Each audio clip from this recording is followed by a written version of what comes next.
All right. Well, we still have some people logging in, but I'm going to go ahead and get us started. We'll have the replay of this for them to watch as well. So thank you, everyone. My name is Natalie Morgan. I'm the Director of HR at CareerPlug, and I am hosting our webinar today, Where Do We Go From Here? Hiring and Recruiting After the Impact of COVID-19. We're really excited to be partnering with Talent.com to put on this webinar and share some really great content for you. I'm going to introduce our stars of the show in just a second here, but quick logistics. So like I mentioned, we are recording this webinar. Everyone's on mute to minimize that background noise, and we will send out the replay along with any additional resources we might mention during this next hour or so, so you have access to that later. If you do have questions, we are going to save some time at the end to get those answered for you. So feel free to use the Q&A box to drop questions throughout, and we'll ask again at the end. So without further ado, I want to introduce James and Clint, who are leading us through this webinar today.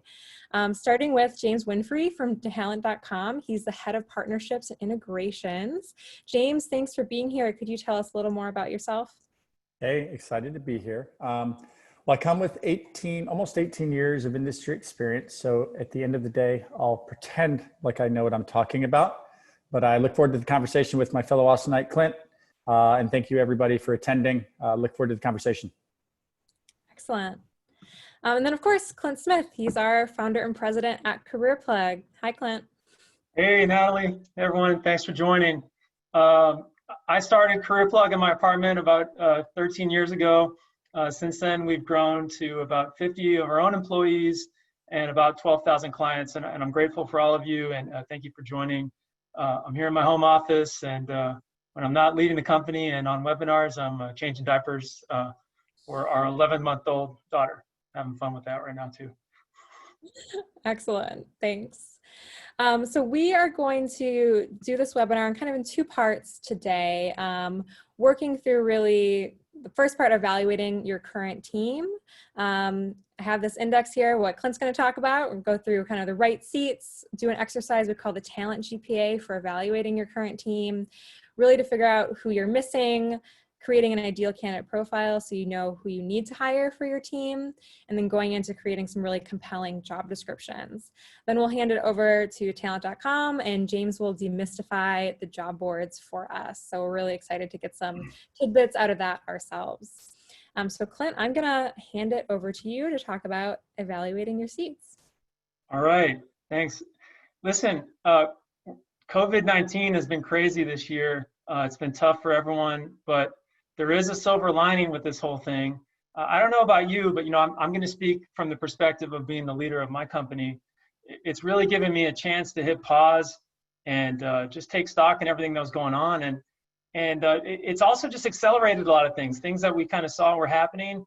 We've just pushed to make them happen faster. And there's a real opportunity here to make some transformational changes. We've done some things. We've gone permanently remote at CareerPlug, which is really exciting.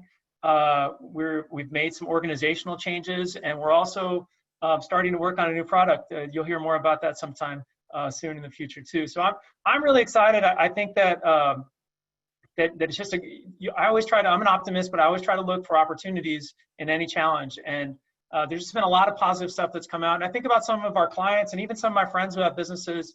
I know a guy who owns a really large beer garden that specializes in sausages in Austin. They've been shut down for 6 months.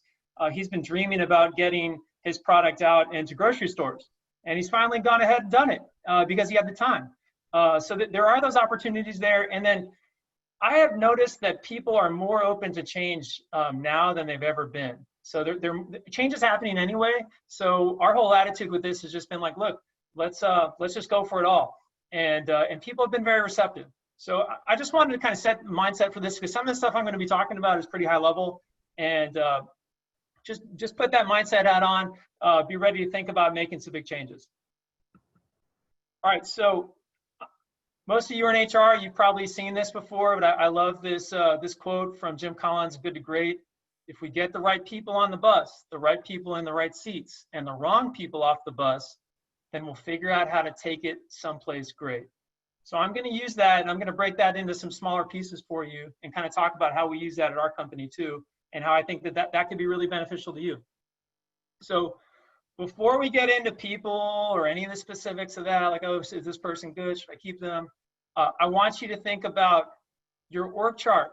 Let's think about the seats that are on the bus. Do you have the right seats on your bus right now? I would almost like, get a screwdriver, drill out, and take all the seats out, and then say, okay, we're going to start from scratch, and we're going to put some new seats in this thing.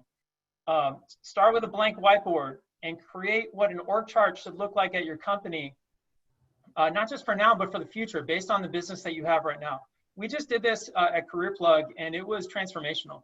Like there were some things that were kind of legacy things from years ago that were still around, and we're like, we had been talking about doing it, but it wasn't until we said, you know what, we're going to start from scratch and really just take this thing from the top down that we were really able to make a difference. A couple of key things on this: don't assign people's names to the org chart yet. Just focus on job titles and the roles. Like, what do you need these people to be able to do? And with this, especially if I know we have a mix of people here, but if you're an owner, or if you're supporting an owner or a top executive, try to think about everything you can do to get more off of that person's plate, so that they can focus on their unique ability. And what I mean by that is, like, what is it that they can do or you can do better than anyone, and that you love doing? Until you can do that, you're not going to really be able to and really do it for everyone at your company. You're not going to be able to reach your potential as an organization. I want to tell a quick story about a woman named Elizabeth who works for me. She's our finance manager, and I have an accounting background. I graduated with accounting, and my first business was in accounting tutoring. So for some reason, all along while I've had my business, I was like, oh, I got to do the accounting. I hate doing the accounting, and I've hated it for a long time. A while back, I got a bookkeeper, but then I said, you know what? I want to step up. And for the past year or so, I've had a finance manager who's been really strong. And the other day we were meeting, and she was talking about all these intricacies of accounts payable and receivable and all. And I was in the middle of the conversation. I was like, man, I really don't care about this at all. And but I was like, I'm glad that you do, and I'm glad that that you're on top of this. And my message to you is that, like, you may think that there's something on your plate right now that no one else wants to do, but there's someone out there that loves that task. So just have that mindset with it and go with and roll with it. So once you get all that stuff done, then it's time for the talent GPA.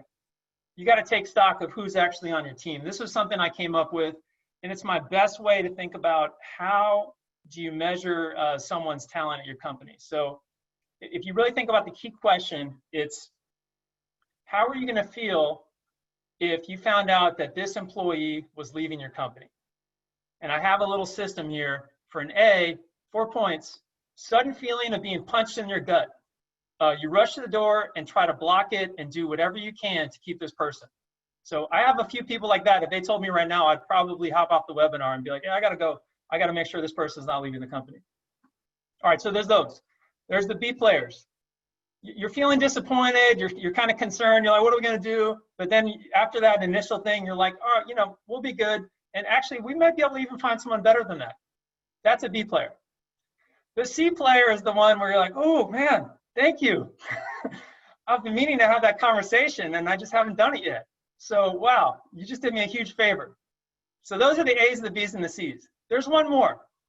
I skip D. I think D's are kind of pointless in general. Like, who gives a D to anyone? Like, it's if you're not a C, you're an F. So for me, C or F, 0 points. Don't let the door hit you on the way out. So if anyone on this call or on this webinar has an F player on their team, please hang up from the webinar right now and go deal with that person, because the longer you wait, the more toxins that are spreading through your company, and the more damage that they're going to do. That's got to be your number one priority, is doing that right immediately. Okay, so getting into the grade point average, pretty simple. Add them up, divide them by the number of people. You've got your GPA. All right, I'll try to speak up. I thought I was speaking loudly, but I'll get closer to my computer. Okay, sorry, Ron. All right, so there's a couple things I want to talk about with respect to this, anytime we're looking at someone and we think about getting off the getting people off the bus, we really think about culture fit first. And for culture fit, this is all values alignment. How well do they match up with our core values? So if someone does not match up with our core values and they're not that great of a performer, that's a real easy one. You're out. But here are the ones that are scary. It's a high performer. They're doing a great job for you, like in terms of, whatever measurable it is. Salespeople get kind of pulled into this a lot, but it could be on any team. It could be a great engineer or whoever else. But they're just a toxic person, and they're bringing your team down. You need to be careful because those people can spread their influence through the company very quickly. And if you're not careful, they can transform your whole company and your culture. We had a situation like this years ago, and it was scary, frankly. It was kind of like one of those things where I woke up one day, I was like, holy cow, I don't feel like I'm even in control of parts of my company anymore. So you need to pay attention to culture fit. And there's no exceptions on this. You can't, I don't care how good they are at whatever, you need to let them go. Motivation is the other piece. So I look at three things: ability, motivation, and culture fit. Motivation is another one that's non-negotiable for me. If someone's not really willing to work hard, I'm not going to waste my time on them. There might be a situation where they're not working hard because they're not in the right seat, but you need to evaluate that carefully. And then the last thing is ability. And I break ability down into two pieces. There's the talents that someone has, and then there are the skills someone has. Talent is more like your kind of innate ability, kind of like your personality. You can't change that in someone. Skills can be developed over time. So if someone's maybe not where you need them to be, you got to ask yourself, are they not there because they don't have the skills and I can work with them on that? Or are they just not maybe the right match for this? And that'll manifest itself in probably low motivation. Like imagine if I was an accountant all day for this job. Yeah, I could do it, but I wouldn't be happy. So it would kind of show up that way. Pay attention to those things and then pay really close attention to the grades of your leaders. And this is an important one.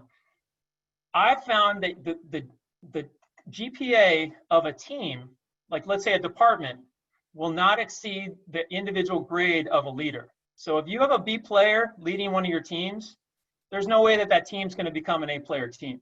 That just is what it is. So you need to, if you want all A player departments, you need to address that. All right. So from here, I'm getting into the three types of players and how you can handle them. With B players, I found that B players tend to either go up or down depending on who they're with. So if you surround them with A players, then they'll kind of morph into an A player, like a B plus or an A minus. If you surround them around any C players, they tend to sink down to that level. So you have to be really careful with that. And B players will typically be your largest group. And you can't strive to have all A players either, because there's going to be some people that you need that are just more rocks and solid contributors to your company too. So just recognize who those people are and think about who you're surrounding them with. A lot of times the best way to handle growth on someone is pair them with someone who's really talented, that's an A player, and see if they can kind of rise to the occasion there. Have someone show them the right way to do it. Now with an A player, the way I look at with these people, you've got to understand what they want. Sometimes it's money and recognition, but I found that most of the times A players like challenges and they like autonomy. They don't want to be micromanaged. I think that one big mistake that happens a lot of times is you'll have people who will say, oh, that's my A player, he's steady, I don't need to worry about him. And you don't give that person attention. You should be over-investing in your top performers, not under-investing. So just think about how you're spending your time with those people. And the easiest way to drive away A players is to have C players in the mix. If they have to work with those people, it'll drive them crazy. We had someone like that in my office who was an A player that worked on my team. And I could tell she was getting frustrated because there were a couple of people, this was a while back, who were no longer at the company, that were just wearing her out. And I asked another guy on my team, I said, what's the story? What do you think's going on? And this guy was from the military, and he's very, very direct. He said, you know what? Eagles don't like to fly with crows. And that saying has always stuck with me. So just maybe it'll stick with you too. Just if you have some crows flying around, you've got to address it. And that brings up my last group, the C players. With C players, they've either got to move up or they got to move out, right? So you got to evaluate a couple things right off the bat. Is this person maybe in the wrong seat? Do they have the wrong manager? I've seen situations like that. Or is there something like this person used to be an A player, or even a B player, and maybe there was something that happened in their life that's like a life event that's changed that. And you got to do what you can to support them with that. But if it's not those things and you're really just focused on the role, you've got to communicate it with them. I'm a big believer in performance improvement plans. I wasn't always, I used to think that they were kind of just something that you had to do before it was okay to fire them. And you know what, I learned that that's not true, that there are some people who, when you challenge them, they'll step up to the occasion, and they just need a little bit of a push sometimes and some guidance. And I think back to actually my first job, I worked in investment banking, and I had a guy named Robert who was my first boss, and he pulled me into his office one day and he gave me some version of a performance improvement plan. I don't think Natalie would have approved his techniques, but it got my attention. And you know what, I improved, and from then on out, like Robert only went to me for his projects. So a lot of times it's just being direct with people. I used to have a problem with this myself, where I withheld feedback, and I was like, oh, it's probably my fault. Maybe I'm just not setting them up for success. I read a book called Radical Candor, which I highly recommend, that if you have any maybe issues with being assertive and communicating feedback to people, and maybe you have some aversity to conflict, I think it's a great book to read. And it basically says if you're not giving them direct feedback, you're not doing them any favors. They call it ruinous empathy. So great book to check out. That's my last piece on C players, though. After that, you've really just got to figure out who do you need on your bus, right? So you got to go and fill in your seats, figure out, so you got these people. Again, you've got the org chart, put them into the seats, ask yourself, do they check the box for ability, for motivation, and for culture fit? And if they do, put them in. If you have question marks, then you need to just kind of make the decisions with those things in mind. And you're going to have some empty seats on your bus. And I kind of break those into three types. There's existing seats. It's just like I need to replace someone. Expansion is like we're growing, so we need more. It's called radical candor, Kim. The expansion is going to be seats that where it's like it's growing from there. Like I need to hire another sales rep or another customer support person. And then there's new roles that it's like we never hired anyone like this before. We need to hire someone to handle data analytics, and we've done nothing with that up until now. Those ones are challenging.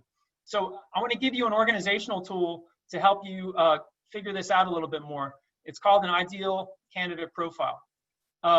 Think about if you were to, a lot of people that work with us, they have a hard time writing the job descriptions, and I think it's because they just try to write it right on the fly, and they haven't spent a lot of time getting organized. I don't know if you remember when you were in school and they made you do those the web brainstorms to kind of organize before you write the essay. To me, that's kind of like trying to write the job description. It's kind of like writing that essay without doing any of that planning. So we created this planning document that I think is really helpful, especially for newer roles where you haven't done it. But I would do it for any role, really. There's a few key components to it that I'll show you. There's a why, a what, and a who. So with that, the why do you need this role? Why hire now? And for some of you who are in HR out there, this is actually a great document to use maybe as a requisition form or to get approval for new jobs. We used to not have the why part on there, and then recently someone asked for a job and I was like, why do we need that? So we actually added that to the ideal candidate profile, but it really makes the hiring manager think a lot more about that. Getting into the main responsibilities, the biggest thing that I see here that I think is a mistake is a laundry list of responsibilities. If you get more than 3 or 4 things on there, you start to actually say, oh, this person's not going to be able to have all these things, so I'm going to compromise, and as long as I have some of them, it's okay. And that's a slippery slope. I would prefer to have, let's say, 2 to 3 things where it's like, I really need this person to do these things well. Everything else is on the side, would be nice. And then you can focus on what the most important things are.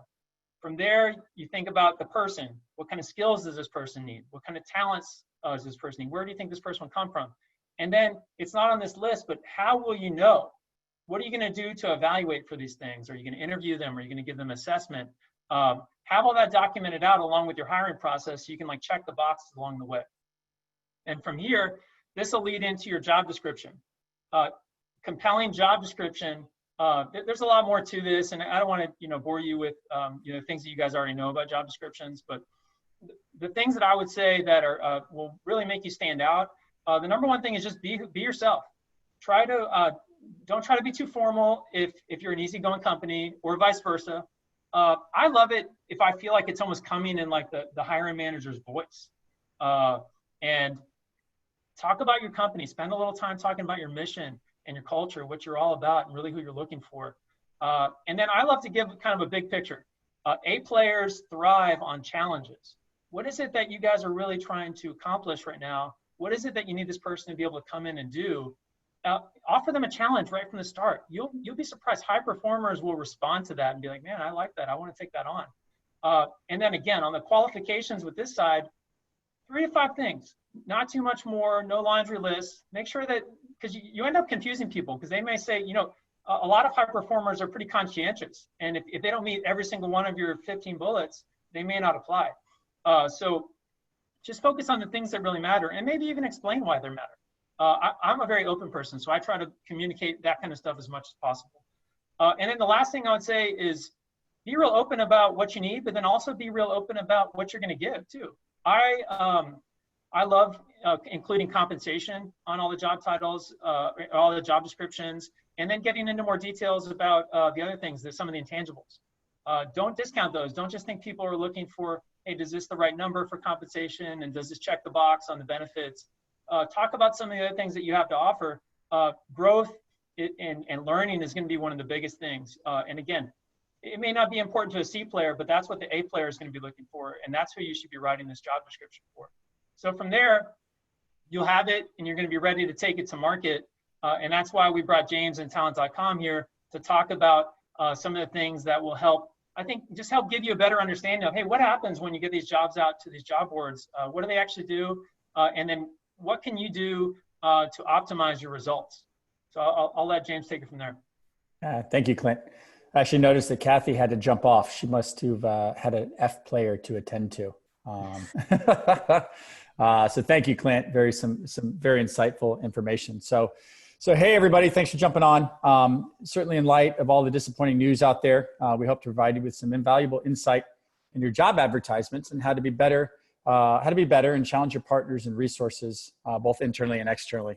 Our hope here is to demystify the job boards a bit and to give you all what we call the 3 R's of recruitment advertising, which we say are recruit, regroup, reassess, and rescale. This should help you manage the pandemic and come out of it ready to hit the gas. As the shaky new normal, and if you guys can see me, I'm using quotation marks here, slowly begins to show its ugly face. It's the time to take a good hard look at your strategies and goals and be rigorous in the reassessment of your needs. This will allow you to shift your advertising resources where it's best to serve you and coming out of this. Without a doubt, COVID-19 has impacted all facets of business, and the idea here is to come out leaner and meaner than ever before. Now's the time to take some positive change in your recruiting efforts. So we're going to talk about a few things, and here's kind of our outline from a discussion standpoint. So we'll talk about a solution-driven approach.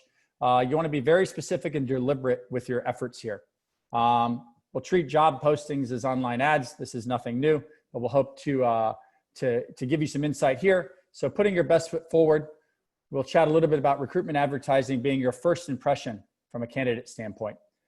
Smarter recruitment strategies, be smarter with a leaner budget. Let's face it, budgets aren't getting any bigger these days and challenges are growing. Let's take a look at the recruitment advertising mirror and learn how to do more with less. And then tracking and measuring, which is my favorite part. Hold your partners and resources accountable, both internally and externally. So let's kind of take a look here. So working from a solution-driven approach, let's talk about reassessing your partners and resources today and taking action. So simplicity, let's get back to the basics. What are your must-haves from an advertising standpoint, and what are your nice-to-haves? We're thinking volume versus niche from an apply standpoint. A unique audience. Where is there overlap today, and how can you be more precise with your partners? Identify where you may be duplicating work and reallocate resources accordingly. And then personalized service, lean on your partners, not vendors. That's very important, and we'll talk more about that later. And challenge them to be better. The definition of a partner is either of a pair of people engaged together in the same activity. You want to know what the definition of a vendor is? Somebody or something selling something. Look to your partners as trusted advisors and not just a means to an end. And then flexibility. So don't tie yourself with long-term agreements where you can avoid it. These pandemic times will be more and more frequent, which will require recruiting organizations to be more nimble and flexible with their efforts. The impact of this pandemic forced our hand and has made us be all very reactive today. Now it's time to reassess and be proactive again. This is nothing new, so treating job postings as online ads and putting your best foot forward. So nothing crazy here. And I am going to date myself here a bit, and don't hold it against me. I cut my teeth back in the human capital space back in the early 2000s at a company called Monster.com. Back in the heyday of online recruiting, and I learned a ton. Remember the When I Grow Up commercials? If you guys can search YouTube, you can find them. They were super great. One thing that I do remember very distinctly was the person that worked at the front desk at our headquarters in Maynard, Massachusetts, had the job title of Director of First Impressions. It's time to acknowledge that career advertisements and employer brand are your first opportunities of impression with a job seeker. So I'm going to give you all a couple helpful hints into writing a job description to expand on what Clint mentioned earlier. Standardize your job titles. Remove the to from things and don't use punctuation. Account Manager 2 means nothing in comparison to Account Manager 1, and that's not how job seekers are searching. Think about the internal debates that this would create. Wait, I'm an Account Manager 1. Does this new Account Manager 2 hire get paid more than me? Avoid including internal jargon in your job titles and keep it direct. Think about how an applicant searches. Candidates search for specific job titles, accounting or accountant in a location, Dallas, Texas. They don't search for Account Manager 2, life-changing opportunity to join a world-class team with unlimited earning potential and bring my dog to work, Dallas, Texas. Job formatting, so going back and re-emphasizing what Clint had mentioned. Back in the day, Monster had something called a Power Recruiter Workshop. I imagine some of you on the phone had attended one of those. Killer venues, Foss water bottles, and great tchotchke giveaways and a ton of fun. The one point though that really stuck with me was how to write a job description. Start with what you offer as an organization, then who you're looking for and what the job entails. It always resonated with me to start with the perks. Think about what we offer, what the role is, and who we're looking for, and who we are as an organization with regards to your job description formatting.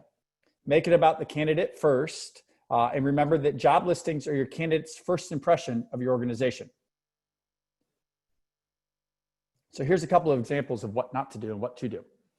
Lots of times we get caught up in including too much within a job title, losing sight of how candidates actually search. We don't necessarily want to think about apply volume, but rather what will get me the most visibility.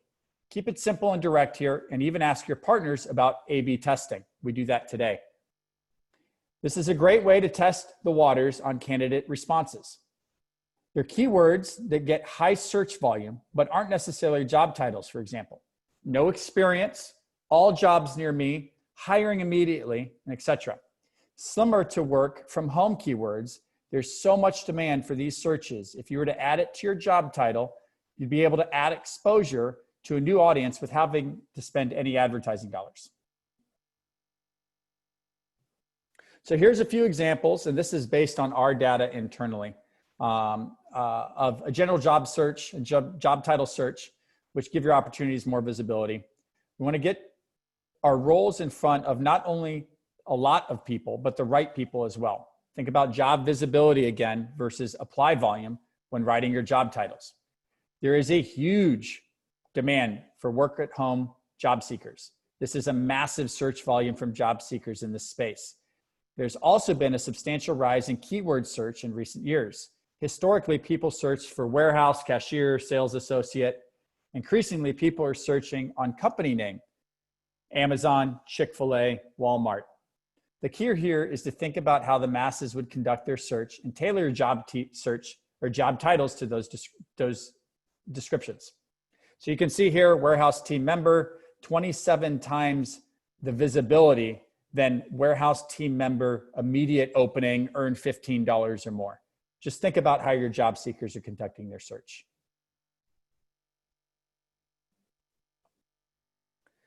Now is your opportunity to right size. Taking a look in the recruitment advertising mirror and challenging yourself and your partners. Remember partners, the folks that are engaged together in the same activity. So today's uncertain climate paints organizations into a corner to do more with less. In the 18 years I have been in this space, I've never had a talent acquisition organization tell me, hey, James, I've got great news. Our talent acquisition budget is expanding and we have more money to do some of the cool stuff we've been talking about. Come on. Organizations view TA as a cost center. Even though we praise our people are our greatest asset, we should change how they think. Now more than ever, you have to be smarter with your partners and where you allocate your recruitment advertising resources. You're probably hearing a theme throughout this webinar with partners, because that's who you should be working with. Partners and not vendors. You want to partner in crime. I've never heard of anybody reference a vendor in crime. A general rule of thumb is the big job boards and aggregators, us included, have about 60 to 70% of overlapping traffic. What this means is that if you're using several big job boards and job sources, you're likely competing against yourself from a candidate attraction standpoint. In hard times like these, allows us to get niche and take advantage of pilots or non-committal opportunities to take care of the 30, 40% of target market that you may be missing. Think small and niche here and get creative to make the most out of your advertising resources. So taking advantage of your current providers with regards to organic traffic, job alerts, and other partner integrations. The idea here is to reach your target audience where they're spending a majority of their online time. All these traffic sources here on this slide are mediums in which your content is an employer brand or connecting with your target audience. You want to give yourself a fighting chance by having the right partner mix on all advertising channels and ensure you have a good balance and 100% of target audience coverage. Talk with your key partners and understand how jobs are being distributed, what ancillary sources of traffic they're sending to, and how you can enhance your exposure. So one example here is for us here at talent.com, we do something that's called geo expansion. So if you think about a work at home opportunity that, Clint, you talked about being remote. Now all of your employees can work remote, essentially all over the country. We have the capability to geo expand a remote job in Austin, Texas, to where we can expand that job from an organic standpoint to 50 different cities all across the United States. Because suddenly now you have 50 of the requisitions that were once before one. So just an example of geo expansion and how you can expand those opportunities and take advantage of your partners today. So this is the coolest part for me, the tracking and measuring component of it. This is really what I love. So tracking and measuring your success. So getting it down to the job level and tracking all your partners and holding everyone accountable, including yourself. So understand your key benchmarks and your KPIs are what are most important to you, who's performing and who isn't, and challenge your partners to be better. I cannot tell you how often I've had a conversation with an organization where they don't know what their key metrics are. They don't know how they're measuring success, not just with you and who you're talking to on the phone, but getting to understand what your boss is measuring you on, and what your boss is measuring your performance on, and passing that on to your partners. Be clear and communicate with your partners on how you're defining success.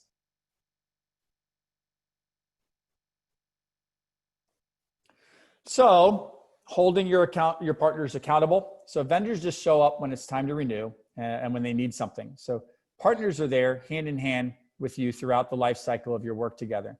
They should be challenging you and themselves to track, measure, and consistently push to drive better analytics and performance. Tracking at individual job levels for individual partners allows you to hone in on performance and understand where things are lacking. It will also allow you to reallocate budget on jobs that generally perform organically versus where jobs need a little extra attention.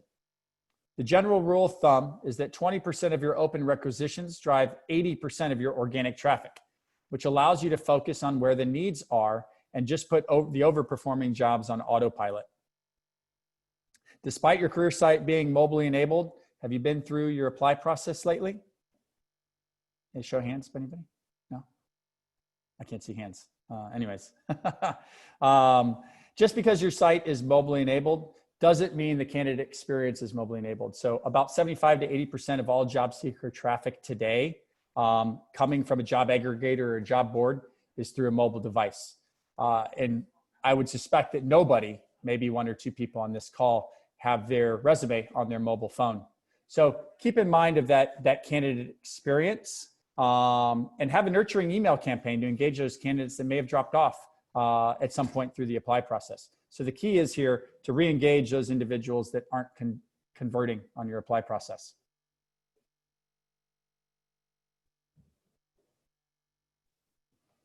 So this is kind of cool. Think local, think local, think local. I can't say that enough. So going back to my point about putting yourself in the candidate's shoes, this reigns so true when advertising. Think as local as you can and be as specific as you can when creating your job advertisements. This means if you have a job opening for a sales associate or a barista in zip code 78759, which just happens to be my house in central Austin, someone from South Austin, which only is like 8 or 10 miles away, may apply to that job, but it's not realistic for them to come into this role because that commute could essentially take them an hour at times pre-COVID. They can fly through town now. But the idea here is to think about those ancillary locations that you could potentially advertise to, that you could draw in somebody to recruit from. So for me, being in North Austin, I know that Round Rock and Cedar Park and maybe even Leander are all north of me and are longer commutes, but take a lot less time from a driving perspective to get to me. So advertising in those local ancillary areas will help expose your job to the right audience. Lean on those local employees as well to ask for where their customers are coming from and potentially advertise in those ancillary areas as well. So now that we've provided you all lucky individuals with a few recommendations to the recruiting Rona, I've labeled it as, I'm open to opening it up to a few questions for some folks if we want to do that. But nonetheless, thank you all very much. We appreciated your time today. We hope this was insightful and that you can implement some of these suggestions in your daily efforts. Thanks so much, James, and thank you, Clint. Like he said, we have some time to take questions. So if you want to use the Q&A box, or I'll keep an eye on the chat as well if you want to send some questions in for Clint or James or me. If you have any questions for me, I am here too. So I'll give you a few minutes to think some questions through. But one I know we talked about kind of in planning for this webinar that people might be curious about, so I'm just going to ask it more directly, is how you talked about some strategies, James, about getting jobs more exposure, but say someone wants to get their job more exposure but doesn't have a lot of budget to spend. Where should they start? What's the first thing they should do?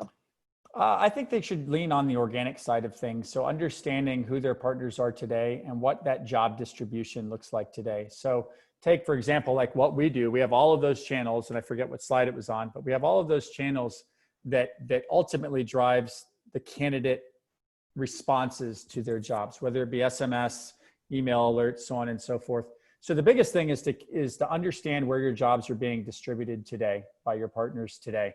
The other component is obviously looking at your job descriptions and job titles, simplify them to obviously appear within those job search. And then if you've got the work at home opportunities, going back to the geo expansion, I know it's one thing that we do. I think some of our other competitors don't do that or shy away from it. But if you've got a work at home opportunity and you have it listed in Austin, Texas, really that's where it's appearing in a job search on any platform. But if you think about a geo expansion and saying, well, I'm just going to open this job up in all metro areas. It doesn't cost me any money to open that requisition to all metro areas within my career site. All of those job boards or those organic job boards will pick up all of those job postings. So suddenly that one Austin work at home opportunity is 50 and it didn't cost you any extra money. Great. We have some questions coming in here, so I'm just gonna start firing them off. So one, do you advise we include pay rates with job postings? Yeah, I'll take that one. I think that it's great to include pay rates with job postings.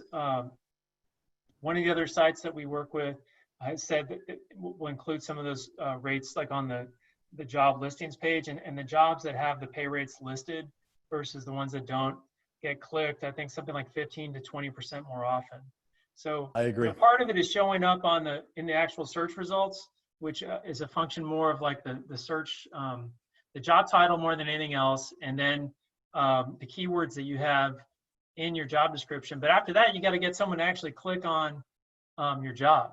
So I think that that's really good. And then also, I think it just saves people a lot of time. Like if they're looking for a lot more money, then they're wasting wasting each other's time.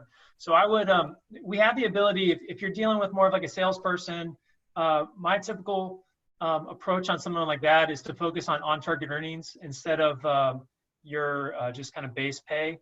And it's okay to include a range in there as well. So it's okay to say, hey, this is $40,000 to $50,000 on target earnings. It's my recommendation to include that. Great. I agree. Yeah, I agree. I think the more transparent you are, the less time you'll spend on, I don't want to say unqualified candidates, but candidates that don't meet that profile that you're looking for. So by including that, somebody that, your job description includes that the top earners are making $80,000 a year. Well, if somebody's applying to that job and they're making $150,000 a year, but I don't want to spend time trying to sell them on the opportunity when it's just not realistic. Great. Okay, I'm gonna keep moving here as questions are coming in. We have one, how do you recommend getting more candidates in rural markets? I have really been struggling with getting A players. Yeah, I could talk about that one a little bit. We have a lot of clients that are in smaller markets, and here's what I'd recommend is just do what you can with to get as many qualified candidates from the sites that you have as possible. It may be, if it's possible from a driving standpoint, to post in some neighboring towns. I've seen some results with some people on that where maybe they actually end up living in between and you were just outside of the radius before, you weren't showing up in their searches. Beyond that, I like to look at more community-based efforts. If you're on CareerPlug, you have a careers page that you can redirect people to. I know some people who have even created business cards, and they'll give those out at places if they go out to dinner or maybe just in other environments. And then I would also put in some kind of referral bonus for your current team members. So if they know people, it's worth it to you to do that. I know a local barbecue restaurant chain here in town that pays $500 for each hire that gets made from a referral. So they'll pay out $500 for the referral. Sometimes they'll increase it to $1,000 if they need someone. And the trick is they don't give them too much up front. I think they give them like a gift card up front for $25 or something, but they'll pay them the referral fee 6 months later if the person is still on and working for them. And they've been able to do the calculation and say that it's more than worth it for them to pay out even those kinds of dollars for a pretty low entry-level position. So if you're hiring for something more than that, you really need to think about how much is that worth for you and what can you do. And then there's also, Jason, the opportunity to sponsor some jobs and work directly with companies like talent.com to be able to see what they can do to help you out more there too. Great. One other question, is it worth investing in promoting ads for hiring? If yes, what amount do you think is worth to invest? So it really depends on the job and the job function. If you think about supply versus demand, I know on our platform, similar to that of Indeed, you can get started with a very, very small budget. The key is flexibility from this standpoint. So even looking at channels like Craigslist, while you may, and some folks may look at Craigslist for one thing, others may look at it for another. Craigslist is a great opportunity. Low barrier of entry from an investment standpoint, low risk, so on and so forth. Without touting our platform too much, Facebook for Jobs is a really good one as well. So if you think about local hiring, you can actually go and list a job within the Facebook Jobs environment for free. And then you can add dollars to that to boost it. And I think there's a daily minimum, and it's something very low. But starting on those opportunities where it's a low risk, if you think about like us advertising for you all within a small market for a one-off, the risk actually sits on our end, because if it doesn't work, the chances of you coming back to our platform are very slim. And so with you starting off on those environments with like a PPC model, which is the Indeeds, the Talents, the Zips, the Facebooks of the world, the risk is very minimal for you all. Yeah, I would say too that for some of you who haven't done this yet, we have a connection to Facebook Jobs now. You just need to take one extra step to connect your company page on Facebook to your account. But once you've done that, your jobs will get sent over to the sites. And from my understanding, Facebook Jobs is starting to like overtake Craigslist. It's kind of like the place where people go for just classifieds in general. So it's that's definitely a good thing to do. If you need some help with that, either look on our help center, type it in, or contact us at the office. Yeah, and I don't know who that was, Natalie, that had asked that question. But Facebook groups are a pretty cool place as well. So within your neighborhood, there's usually Facebook groups that people go to post advertisements, post front porch pickup or selling stuff. It's free. It's free to post for you to join those things in your community. And I see a lot of job opportunities for hourly type roles, skilled type labor roles, and it doesn't cost you anything. And talking about what Clint's mentioning, that's free. It's free job distribution. It's really replacing the Craigslist, which is replaced the help wanted sign in your front door. So there are free avenues for you all to advertise on. Great. A lot of good questions coming in here. Another one, we are experiencing an imbalance in clicks versus applications. What do you think that is, and how do you suggest correcting it? Yeah, I could talk about it a little bit on my end to start, James, because what I found is that there's a good chance that your application could be too difficult. Without knowing more about your specific job postings and things, I've seen that come up frequently if someone has too many pre-screen questions, or if the job description isn't clear enough.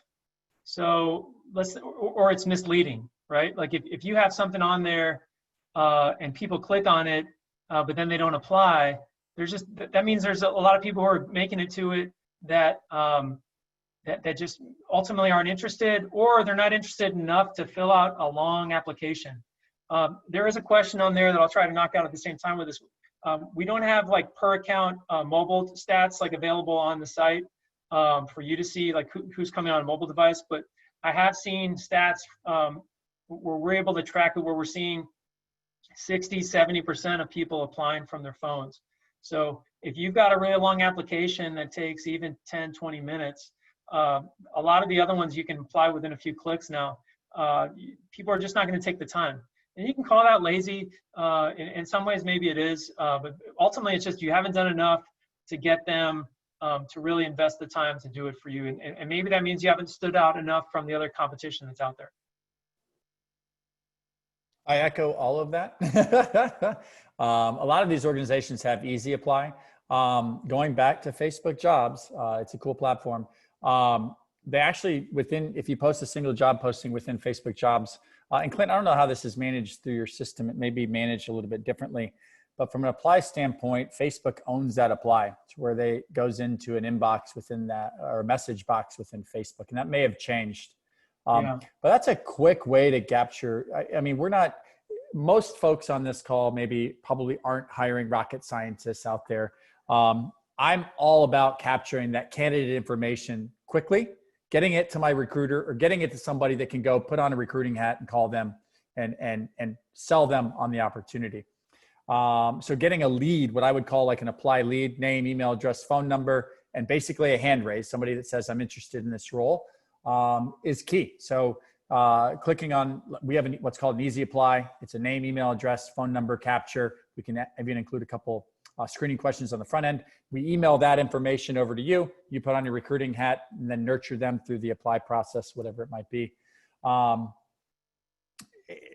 So yeah, I think capturing that name and email address, contact information as quickly as possible is key.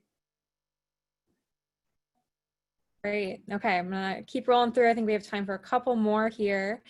I want to get to this one question from Nicole, who I'll just kind of summarize. She works for a commercial cleaning company and has tried everything, right? She spent a bunch of money on recruiting advertising. They have an employee referral program, says it's a really fantastic company to work for, but just are kind of at the end of don't know how to find candidates right now.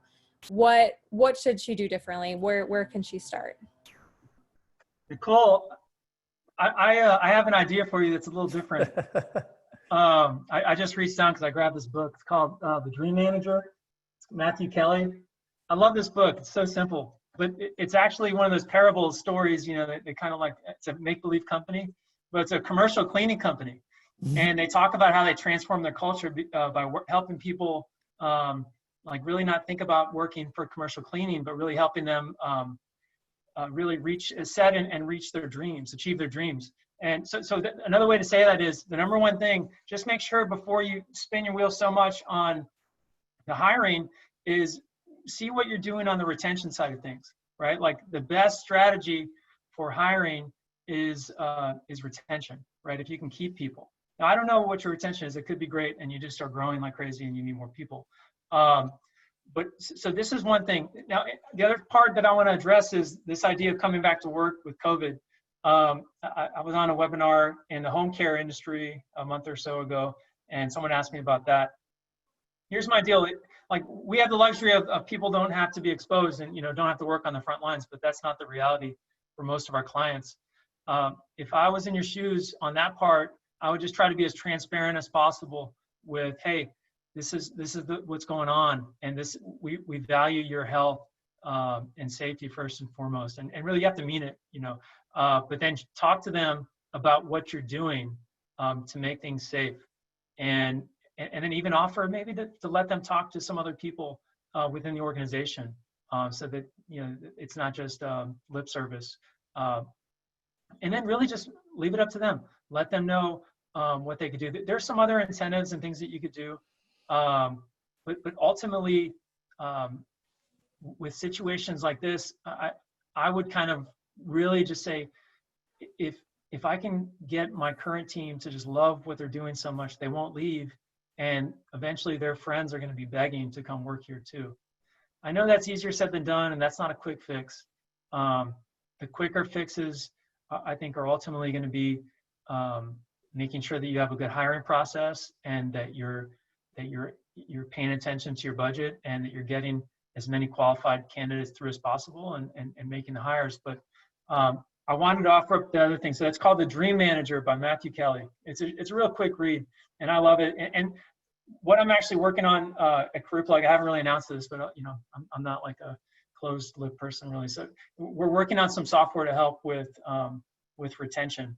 And this is actually going to be a key component, is this idea of like capturing your dreams and documenting them, you know, for each employee that wants to participate, and then kind of giving them a system to keep track of those things and really grow. I found that if you show people that you care about them as a person, and you understand what they want, and you help them get what they want out of life, they'll never leave you. I have people who've been working for me. Nally started working for me out of college, and she's still here, and she's a very talented senior HR leader now. So it can be done. I'm not saying that was an easy answer, but that's really where I'd focus. Great, thanks, Clint. Here's another one. How much do you try to sell the position when you call candidates for a phone screen? Okay, if I'm calling them for a phone screen, I'm going to make sure that they understand the position, but hopefully the job description has already gotten them excited, right? And has gotten them willing to get on the phone. So from there, I'm kind of like, it's just a little more exploratory. I'd say I try to keep it a little more neutral than that. I want to get to know them a little bit, see if there's a natural connection. And then maybe there's 2 or 3 things that I want to know getting off of that call before it, so I can decide, hey, here's what we're going to do next. And then make sure that they understand what is it that you really like to do, what questions do you have, things like that. I think that there is an opportunity to ask them some things like, hey, what are you most excited about with this opportunity? And then if they mention something, you can elaborate on that a little bit more. But I wouldn't come off sounding too desperate or anything. I just don't think that's a good approach. I completely agree. And I come from a sales background, and a lot of what we do is discovery, is understanding like what brought us all here today. Why are we having this conversation? What problem are we looking to solve? And the same can apply with regards to a conversation that you're having with a candidate. Something brought them to you to have that conversation. Something has given them and interest them enough to take 30 minutes or 20 minutes out of their day to have a conversation with you. And so identifying the why. So what brought us here together, and why are we here today? What interested you in our organization? And then reemphasize on what they said. You know, I had an interview just the other day. Well, this is how I got to you. This is what interested me. I saw that you all got this Series A funding back in da-da-da. Well, I talked about that and why that's great over here as an organization without necessarily selling them on the opportunity. I just validated what they were already telling me and what brought them to me today. So think about it from a discovery standpoint and identifying like what brought me to you, or what brought you to me, and why did you want to take this 20 minutes to talk to me as a candidate? All right, I think we have time for one more. And I'm going to pick out one I've gotten asked before about when does it make sense to hire a recruiter? So we have a question from Jamie. Doesn't it make more sense to hire an executive recruiter who specializes in the niche rather than posting a job? Reason being, you should get candidates that are much more qualified. When do professional recruiters come into this? All right, Jamie, here's my thought on this. I think that if you have a niche, like a niche role, I say niche. I said it the way Natalie says it, so it came out weird. I would say anything where you need to have connections, right? It's a small list of people, and you're trying to get in touch with them, and this person has access to those people. I wouldn't do it for an entry-level role or anything like that. It just doesn't make sense. What they're going to be doing is going and just posting the job on talent.com and the other sites, and then filtering them and sending them to you and charging you 20% of the person's salary. Now, look, if you don't have time and it's worth it to you to do that, and you want a sure thing, that's no problem. But in my experience, I like to have a little more control. We've never used a recruiter. We tried once when we were having a really hard time hiring software engineers in Austin. It's really competitive here. And even that didn't work. We had someone they brought, and the guy who ended up just shopping around. He took our offer and went back to his current employer and got a better pay increase. That kind of got burned on that one. But what really was a game changer for us was when we went remote and we started looking for those jobs remote. And we did that before we even went fully remote at the office. Like for the engineers, we said, hey, you can work anywhere. And so that was actually a bigger thing where we were able to tap into some great talent there. I would just say, if you don't have the time, you're better off having someone that, like an administrative person on your team, helping you run the kind of ins and outs, the phone screening and things like that up front, and then running it that way. I would use the recruiter if it was just a really specialized role and senior role. And the thing with the senior role is sometimes that's tough. I think about kind of like entry-level talent or mid-level talent or senior talent. The higher up you go, the higher risk it's going to be as a hire to your organization, because there's a bigger chance that they're going to be set in their ways. I've found that there's a higher risk for like a misalignment with culture on that. I've done much better myself hiring maybe junior or mid-level people and developing them from within. Excellent. Thanks, Clint. So I'm going to hold us at time. Our hour is up here. I know we didn't get to every question. So I'm going to encourage you. We're going to send out a follow-up email with this recording, with the deck. I'll put in the two books we mentioned, Radical Candor and The Dream Manager. And that'll come directly from me. So if you have a question that you want answered, please send it to me and I will get you follow-up. If you're a CareerPlug client, you can always just call our support team too, or support@careerplug.com. They might get to you a little faster. But we're here to help and answer questions. But Clint, James, thank you so much for speaking with us today, and thank you everyone for joining. Yeah, thanks a lot, Natalie, James, all of you out there. Hope you have a great rest of your day, and thank you again for all of your business. We really value you and appreciate you as clients. So I as well. Y'all have a great weekend. Thanks, everybody. Thanks, everyone.